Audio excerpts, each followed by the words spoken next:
Pemirsa, kereta api jarak jauh masih menjadi pilihan bagi masyarakat untuk mudik di momen libur Natal dan juga Tahun Baru. Sejumlah persiapan pun dilakukan oleh PT KAI agar perjalanan penumpang berjalan lancar dan aman. Lantas apa saja persiapannya? Kita akan membahas bersama dengan Public Relations VP PT Kereta Api Indonesia, Ana Purba. Selamat pagi, Ibu Ana. Pagi, Bu Ana. Selamat pagi, Metro Ya, TV. selamat pagi Bu. Persiapan apa saja yang sudah dilakukan PT KAI untuk menyambut libur Nataru ini?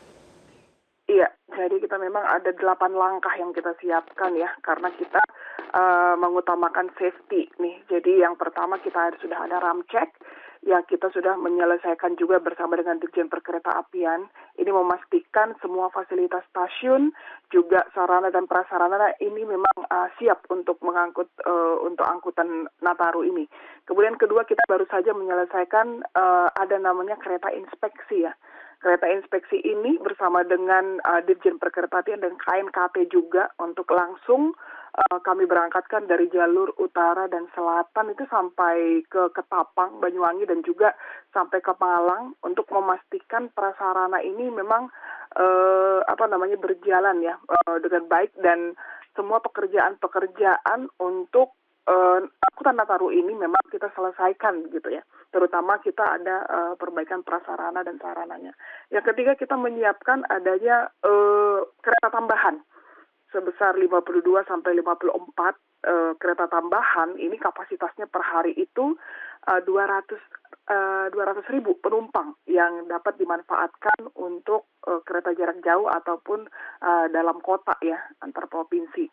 Kemudian kita juga menyiapkan yang namanya prasarana. Ini kan ada beberapa titik dengan cuaca ekstrim, sehingga kami melakukan perbaikan-perbaikan sejak Oktober, termasuk penggantian rel, bantaran rel, sehingga nanti perjalanan angkutan Nataru ini kita harapkan juga berjalan dengan lancar. Kemudian kita juga menyiapkan yang namanya sarana. Sarana kita saat ini ada yang new generation, baik itu dari Balayasa ataupun yang terbaru dari Inka. Ini kereta-kereta ekonomi kita sudah banyak yang kita ganti dengan new generation. Kemudian kita juga kereta eksekutif juga kita ganti, ya. Ada yang baru dengan stainless steel yang kita kerjasamakan dengan Inka juga. Kemudian kita menyiapkan yang keenam ini kita menyiapkan adanya tambahan petugas lebih dari 2.000 petugas dan kami bekerja sama juga dengan Rail France untuk customer service mobile sehingga ketika berada di stasiun banyak sekali teman-teman ya customer service mobile yang bisa membantu informasi terhadap perjalanan Natal dan Tahun Baru ini. Dan dua yang terpenting terakhir untuk langkah-langkah kita ini adalah berkoordinasi aktif ya dengan TNI Polri juga untuk keamanan kita di dalam menjalankan Natal dan Tahun Baru ini. Dan yang terpenting juga bahwa kita mendukung sustainability program, kami menyiapkan air minum gratis dengan water station sehingga kami mengedukasi juga kepada pelanggan yang akan liburan Natal dan Tahun Baru ini cukup bawa tumbler saja, mengurangi penggunaan botol minum sekali pakai ya.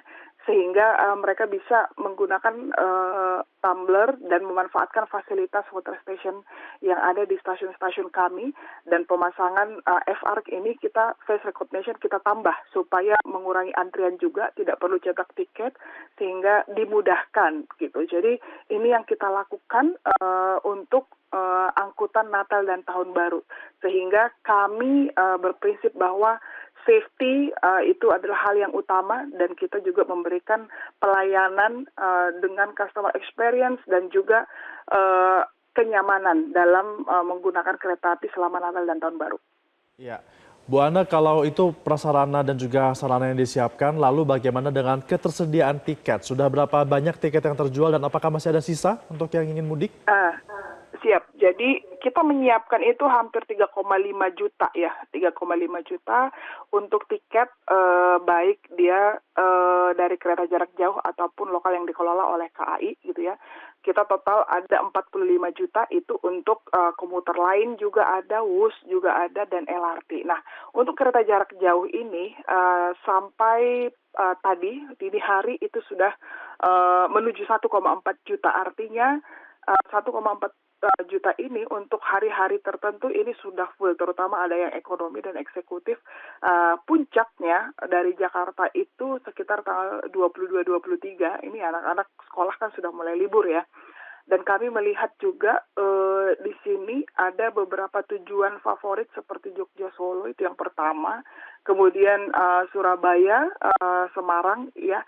Jadi ada beberapa kereta ekonomi terutama yang subsidi ini sudah habis gitu, baik dari Bandung ataupun dari Jakarta. Nah, kita juga lihat ini ada 2 kali kalau kita libur Natal dan Tahun Baru itu ada 2 kali peaknya ya.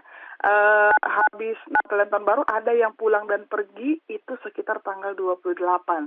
Kemudian ada lagi nanti ada peaknya lagi sekitar tanggal 2 sampai tanggal 3 untuk kembali, dan juga masih ada yang meneruskan perjalanan Tahun Baru. Jadi ini adalah tanggal-tanggal favorit untuk Natal dan Tahun Baru ini, dan kami melihat juga bahwa masyarakat kita seperti kita kemarin menjalankan direct train itu di minus 24 jam itu justru permintaan untuk tiket ini tinggi gitu. Sehingga kami sarankan pada kita yang memang ingin jalan dan menikmati liburan Natal dan Tahun Baru untuk merencanakan perjalanan jauh-jauh hari supaya kita bisa mendapatkan seat-nya gitu ya. Karena kita melihat ada kecenderungan kita pembelinya mepet gitu ya. Tapi kalau misalkan kita lihat untuk kereta-kereta dari Jakarta dan Bandung ini sudah mulai okupansinya di atas 90% gitu.